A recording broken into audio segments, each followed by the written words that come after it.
जब सुने के होई भोजपुरी गाना बस बजे के चाही गाना।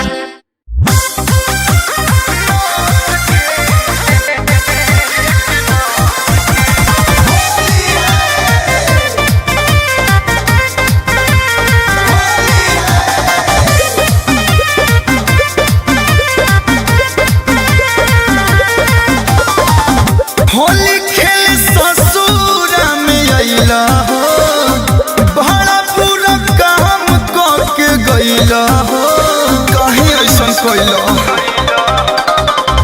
होली खेल ससुरा में अइला हो, बड़ा पूरा काम करके गइला हो। एक एक अंग रंगला कोरबा में कस के, एक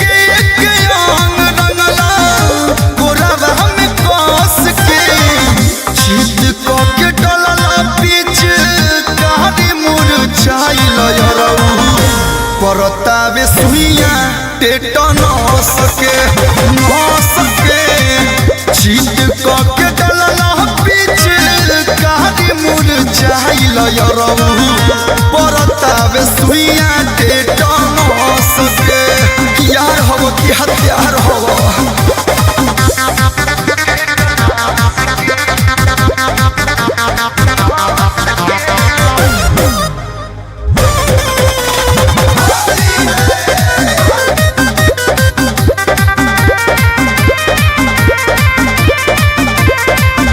हाल रहे ससुरा में लागल तू भैया, तोहर कारनामा कारण शक कहिले सैया, हमरा मरद के सिबिहाई बना दिल बड़ा।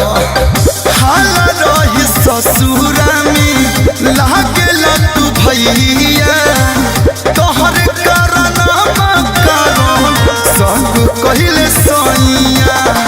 रोमतानी हम एने तू गइल हंस के, रोमतानी हम एने तू गइल हंस के। चीत के डलला बीच गाड़ी मुरझाइल यरऊ। परतावे सुइया टेटनस के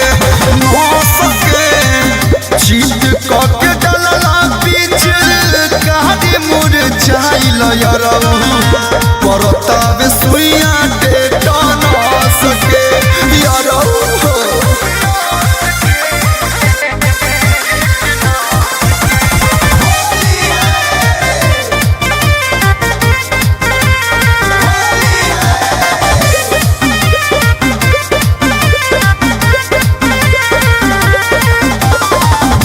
एक ओरी हरियर कैला, एक ओरिया लाल हो, देख के ई हाल कलू करेले सवाल हो।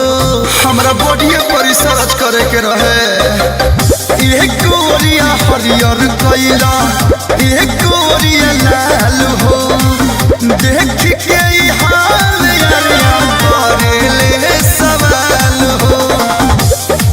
का जवाब सुधा कर नइखे हमारा बस के, का जवाब सुनू के नइखे हमारा बस के। चीत कह के डलला बीच गाड़ी चितियाइल यरऊ। परतावे सुइया टेटनस के चीत कह के डलला बीच गाड़ी मुरझाइल यरऊ। परतावे सुइया टेटनस के। नेक्स्ट टाइम ख्याल रखना, ओके। चीत के डलला बीच गाड़ी मुरझाइल यरऊ। परतावे सुइया टेटनस के यार हो कि हथियार हो।